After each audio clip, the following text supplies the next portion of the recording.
ትግራይ የተናወጠች ትገኛለች። ነዋሪዎቿ በከፍተኛ ጭንቀትና ፍርሃት ውስጥ ይገኛሉ። ከተማዎቿ ጸጥ ረጭ ብሏል። አዲስ ሰበር ዜና ከመቀሌ ይዘናል። የአባቱን ሕይወት በጭካኔ ያጠፋው ግለሰብና ተባባሪው ላይ ፍርድ ቤቱ ከባድ ቅጣት አስተላልፏል። ወላጅ አባቱ ላይ አዲስ የፈጠራ ሐሳብ የለውም በሚል ሀብቱን ለመውረስ ይህንን ዘግናኝ ድርጊት የፈጸመው ግለሰብን ዝርዝር ችሎት እናቀርባለን። በመንግስት የጸጥታ ኃይሎች በተፈጸመ ጥቃት 10 ሰዎች መሞታቸው ተገለጸ። በዚህ ጥቃት ዙሪያ የኢትዮጵያ ሰብአዊ መብቶች ጉባኤ መግለጫ አውጥቷል። ተጨማሪው በቆይታችን ይቀርባል።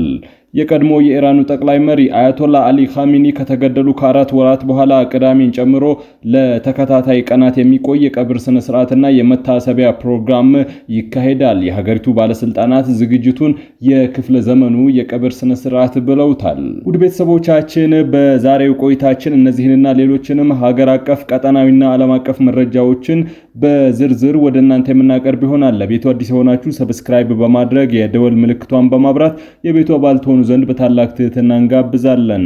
ለዕለታዊ የቢዝነስ እንቅስቃሴ ይረዳችሁ ዘንድ የዕለቱን የውጭ ሀገር ገንዘቦችን ዕለታዊ የምንዛሬ ዋጋ ነግረናችሁ ወደ ዝርዝር ዘገባዎቹ እናልፋለን።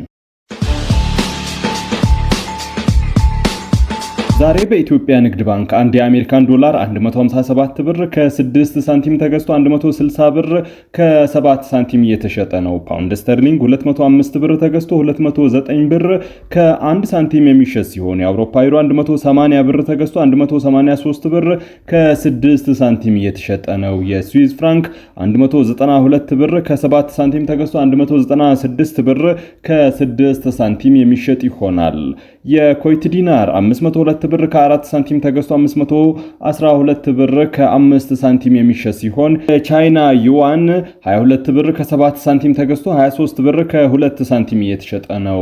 የተባበሩት አረብ ኤምሬቶች ድርሃም 42 ብር ከ9 ሳንቲም ተገዝቶ 43 ብር ከ7 ሳንቲም የሚሸጥ ሲሆን የሳውዲ አረቢያ ሪያል 41 ብር ከ9 ሳንቲም ተገዝቶ 42 ብር ከ8 ሳንቲም በዛሬው ዕለት እየተሸጠ ነው።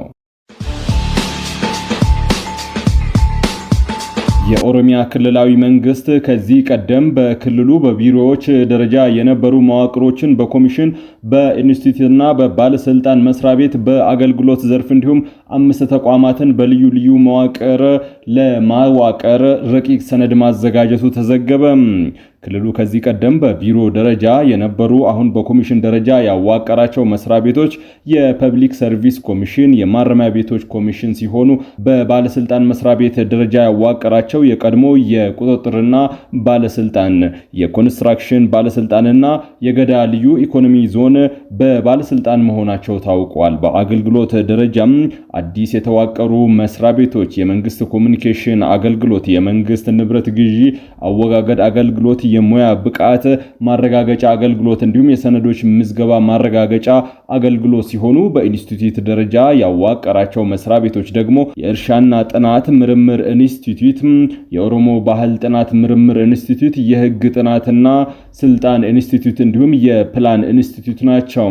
በልዩ ሁኔታ የተዋቀሩት ደግሞ በክልሉ ያሉ ዩኒቨርሲቲዎችን የሚያስተዳድረው መስሪያ ቤት የኦሮሚያ ብሮድካስቲንግ ኔትወርክ ኦቢኤን፣ የአደጋ ስጋትና የኦሮሚያ ፖሊስ እንዲሁም የኦሮሚያ ሉዓላዊ ፈንድ መሆናቸው ተመላክተዋል። ከዚህ ቀደም የነበሩ ባሉበት በቢሮዎች የሚቀጥሉ እንደሆኑም የተገለጸላቸው የትምህርት ቢሮ፣ ጤና ቢሮ፣ የግብርና ቢሮ፣ የገቢዎች ቢሮን ጨምሮ 21 ቢሮዎች ሲሆኑ እነዚህ ቢሮዎች በስራቸው ሌላ ንዑስ መስሪያ ቤቶችን እንዲቆጣጠሩና እንዲያስተዳድሩ ስልጣን ተሰጥቷቸዋል። የአባቱን ሕይወት በጭካኔ ያጠፋው ግለሰብ በሞት ተባባሪው ደግሞ በ20 ዓመት ጽኑ እስራት እንዲቀጡ ተወሰነ። የወላጅ አባቱን ሀብት ለመውረስ በማሰብ ፍጹም ጭካኔና ክህደት በተሞላበት ሁኔታ አሰቃቂ ግድያ በፈጸመው ግለሰብ ላይ የሞት ፍርድና ተባባሪው ላይ ደግሞ የ20 ዓመት ጽኑ እስራት ተፈርዷል። ሚያዝያ 23 ቀን 2016 ዓመተ ምህረት እኩለ ሌሊት በድሬዳዋ ከተማ ማረሚያ ኮንዶሚኒየም አካባቢ አንደኛ ተከሳሽ ቤካ ኑርዲን አልዬ ከአዲስ አበባ በሚስጥር መጥቶ ከነበረው ግብረ አበሩ ሁለተኛ ተከሳሽ ሊበን ወንደሰን ጋር በመሆን ወላጅ አባቱን ሕይወት በአሰቃቂ ሁኔታ አጥፍቷል። ወንጀለኞቹ ድርጊቱን ከፈጸሙ በኋላም ዱካቸውን ለማጥፋትና በከተማዋ እንዳልነበሩ ለማስመሰል ወዲያውኑ ወደ አዲስ አበባ በተያዘው የግል ተሽከርካሪ በመኮብለል ከተጠያቂነት ለመዳን ረቂቅ እቅድ አውጥተው ነበር። ነገር ግን ከሕግ ማምለጥ አልተቻለም። የድሬዳዋ ፖሊስ ጠቅላይ መምሪያ ባሳየው ድንቅና የረቀቀ ጥበብ ወንጀለኞቹ ጥለው የሄዱትን አነስተኛ ፍንጭ በመከተል በአጭር ጊዜ ውስጥ በቁጥጥር ስር ሊያውላቸው ችሏል። ፖሊስ ያደራጀውን ድንቅ የምርመራ መዝገብ የተረከበው የፌዴራል ፍትህ ሚኒስቴርና የድሬዳዋ ቅርንጫፍ ጽሕፈት ቤት አቃቢ ሕግ የቀረቡትን የሰውና የሰነድ ማስረጃዎች በከፍተኛ ጥንካሬና ጥልቅ በሆነ ትንተናም ክሱ በፍርድ ቤት በኩል በቁርጠኝነት ሲከታተለው ቆይቷል። ይህ የፖሊስ የአቃቢ ሕግና የተቀናጀ የተጠናከረ ሙያዊ ጥረት ወንጀለኞቹ በማስረጃ ተረተው ፍርዳቸውን እንዲያገኙ ትልቅ መሰረት ሆነዋል። የፌዴራል ከፍተኛ ፍርድ ቤት ድሬዳዋ ምድብ ችሎት አራተኛ ወንጀል ችሎት ሰኔ 25 ቀን 2018 የሚከተሉትን ጥብቅ ውሳኔዎች አስተላልፈዋል። አንደኛ ተከሳሽ ቤካ ኑርዲን የወላጅ አባቱን ሕይወት በመቅጠፍ በሞት ቅጣት እንዲቀጣ የወሰነ ሲሆን ሁለተኛ ተከሳሽ ሊበን ወንደሰን በቅንጅት በመሳተፉ በ20 ዓመት ጽኑ እስራት እንዲቀጣ ወስኖባቸዋል። በዘይሴ ወረዳ በመንግስት የጸጥታ ኃይሎች በተፈጸመ ጥቃት 10 ሰዎች መሞታቸውን ኢሰመጉ ገለጸ። በደቡብ ኢትዮጵያ ክልል ጋሞ ዞን ዘይሴ ወረዳ በመንግስት ታጣቂ ኃይሎች በተፈጸመ ጥቃት የ10 ሰዎች ሕይወት ማለፉን የገለጸው የኢትዮጵያ ሰብአዊ መብቶች ጉባኤ ኢሰመጉ ድርጊቱን በአስቸኳይ እንዲቆም ጥሪ አቅርበዋል። ኢሰመጉ ባወጣው መግለጫ እንዳስታወቀው በዘይሴ ወረዳ በሚገኙ በተለያዩ ቀበሌዎች ውስጥ ከሰኔ 11 እስከ 22 2018 ድረስ በመንግስት የታጠቁ ኃይሎች በተፈጸመ ጥቃት የ10 ሰዎች ሕይወት አልፈዋል። በተጨማሪም በ3 ግለሰቦች ላይ የአካል ጉዳት፣ ጾታዊ ጥቃትና የንብረት ዘረፋና ውድመት እንዲሁም የጅምላ እስር መፈጸሙን ድርጅታቸው ከአካባቢው ካሰባሰበው መረጃ ለማረጋገጥ መቻሉን ገልጿል። ከአካባቢው በተነሱና ምላሽ ባላገኙ የማህበረሰብ ጥያቄዎች ሳቢያ የተባባሰ በመጣው በዚህ ጥቃት ምክንያት በርካታ ነዋሪዎች ሕይወታቸውን ለማዳን ሲሉ መኖሪያ ቤታቸውን ለቀው ለመሰደድ መገደዳቸውን መግለጫው ያስረዳል። ኢሰመጉ ቀደም ሲል በየካቲት 2018 በተመሳሳይ መልኩ ጥሪ አቅርቦ የነበረ ቢሆንም የሰብአዊ መብት ጥሰቱ አሁንም ተጠናክሮ መቀጠሉን ገልጿል። ጉዳዩን አስመልክቶ ከአርባ ምንጭ ዙሪያ ወረዳ አስተዳደር መረጃ ለማግኘት የተደረገ ጥረት እስካሁን ባይሳካም ወደፊት ተጨማሪ ምርመራዎችን በማድረግና የወረዳውን ምላሽ በማካተት ዝርዝር መረጃዎችን ይፋ እንደሚያደርግ አስታውቋል። በተጨማሪም የኢትዮጵያ ሰብአዊ መብቶች ጉባኤ ኢሰመጉ የተለያዩ ጥሪዎችን አስተላልፏል።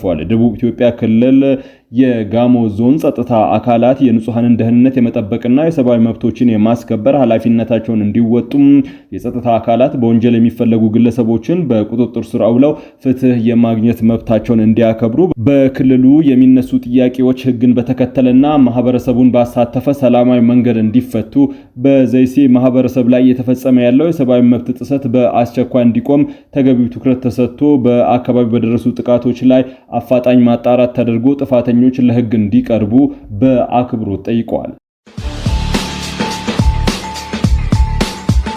በትግራይ ክልል ዋና ከተማ መቀሌ የምትገኝ አንዲት ወጣት በማህበራዊ ሚዲያ ባሰራጨችው ቪዲዮ መልእክት በክልሉ ውስጥ አስደንጋጭ የሆነ የግዳጅ ወታደራዊ ምልመላ እየተካሄደ መሆኑን አጋለጠች። ወጣቷ በቪዲዮ ላይ እንዳብራራችው ሕፃናትን ጨምሮ በርካታ የክልሉ ነዋሪዎች ከቤተ ክርስቲያን፣ ከመንገድ፣ ከሆቴሎች እየታፈሱ ወደ ጦር ማሰልጠኛዎች እየተወሰዱ ነው። ሁኔታው እጅግ አስፈሪ ደረጃ ላይ መድረሱን የምትገልጸው ይቺ ወጣት ምልመላው ማንንም እንደማይመርጥ አስታውቃለች። ከገጠር አካባቢዎች ለሃይማኖት ትምህርት የመጡ የኦርቶዶክስ ቤተ ክርስቲያን ተማሪዎችና እድሜያቸው ከ18 በታች የሆኑ ሕፃናት ሳይቀር የግዳጅ ምልመላው ሰለባ ሆነዋል። ምልመላውን የሚያካሂዱት አካላት ከቤት ወደ ቤት እየተዟዟሩ ለጦርነት የሚደርስ ልጅ አላችሁ ወይ በማለትም ቤተሰብን ጭምር እያስገደዱ እንደሚገኙም አክላለች። ከጦርነቱ ስጋት በተጨማሪ በክልሉ ያለው የኢኮኖሚ ቀውስና የምግብ እጥረት ህዝቡን ክፉኛ እየፈተነው እንደሚገኝ በዘገባው የጠቀሰች ሲሆን የጥሬ ገንዘብ እጥረት በመኖሩ የዕለት ተዕለት ግብይት በሞባይል ባንኪንግ ብቻ የተከናወነ መሆኑን የጠቀሰችው ወጣቷ በማንኛውም ሰዓት ኢንተርኔት ቢቋረጥ በረሃብ እናልቃለን፣ ቀጣዩ ጉርሻችን ከየት እንደሚመጣ አናውቅም ስትል ሁኔታውን አሳሳቢ መሆኑን አስረድታለች። ወጣቷ አሁን እየተካሄደ ያለው እንቅስቃሴ አጥብቃ በመኮነን ጦርነት ለማንም የማይጠቅምና አሸናፊ የሌለው መሆኑንም ገልጻለች። የፌዴራሉ መንግስትም ሆነ አሁን ያለው የትግራይ አስተዳደር ባሉ አካላት ላይ ጠንከር ያለ ትችት ያቀረበች ሲሆን የባለስልጣን ልጆች በአሜሪካና በአውሮፓ በሰላም እየኖሩ የደሃ ልጆች ግን ለማንም በማይጠቅም ጦርነት እንዲማገዱ የተደረገ ይገኛል ብላለች። ወደ ጦርነት መሄድ አንፈልግም፣ ማንም ጦርነት እንዲያካሄድ አንፈልግም፣ መሞት ካለብኝም እዚሁ ግደሉኝ በማለትም በምሬት ሁኔታውን አሰምታለች። ባለፈው ጦርነት በርካታዎች ቢሞቱም ምንም የመጣ ለውጥ አለመኖሩንም አስታውቃለች። ሚዲያችን ከተለያዩ የትግራይ ክልል ከተሞች ባገኘው መረጃ መሰረትም የግዳጅ አፈሳውም በተለያዩ የክልሉ ከተሞች ተጠናክሮ ቀጥሏል። ህዝቡ የግዳጅ አፈሳን በመፍራት ከቤት እየወጣ አይደለም። ከተሞች ባዶ ሆነዋል፣ ጭር ብለዋል። በክልሉ እጅግ አስፈሪ የጦርነት ድባብ እያንዣበበ ይገኛል። ዲሞክራቲክ ሪፐብሊክ ኦፍ ኮንጎ የተስፋፋ ባለው የኢቦላ ወረርሽኝ ምክንያት የሟቾች ቁጥር ከ400 በላይ ደርሷል። በኮንጎ ዲሞክራቲክ ሪፐብሊክ የተስፋፋ ባለው የኢቦላ ወረርሽኝ ምክንያት የሟቾች ቁጥር ከ400 በላይ መድረሱን የተገለጸው በሽታው ከተቀሰቀሰበት ስፍራ ከ600 ኪሎ ሜትር ገደማ ርቀት ላይ በምትገኘው ሲጋን ከተማ ውስጥ የመጀመሪያው ታማሚ መገኘቱን ተከትሎ ወረርሽኙ አሁንም በከፍተኛ ሁኔታ የተስፋፋ እንደሚገኝ ነው የተገለጸው። የብሔራዊ ህብረተሰብ ጤና ኢንስቲትዩት ሐሙስ ዕለት ባወጣው ሪፖርት እንዳስታወቀው ወረርሽኙ በይፋ ከተገለጸበት ግንቦት 7 2018 ጀምሮ በቫይረሱ የተያዙ ሰዎች ቁጥር 1406 ደርሷል። 438 ያህሉ ህይወታቸው ያለፈ ሲሆን ይህ ማቾች መጠንም ከ30 በመቶ በላይ አድርሶታል።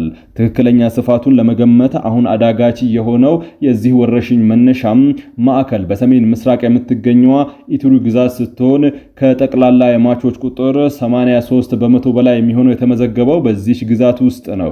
ይህች ግዛት ከደቡብ ሱዳን እና ከዩጋንዳ ጋር ድንበር የምትጋራ ሲሆን ኡጋንዳ 2 ሰዎች ህይወታቸው እንዳለፉና 20 ሰዎች በቫይረሱ ተጠቂ እንደሆኑም አስታውቃለች።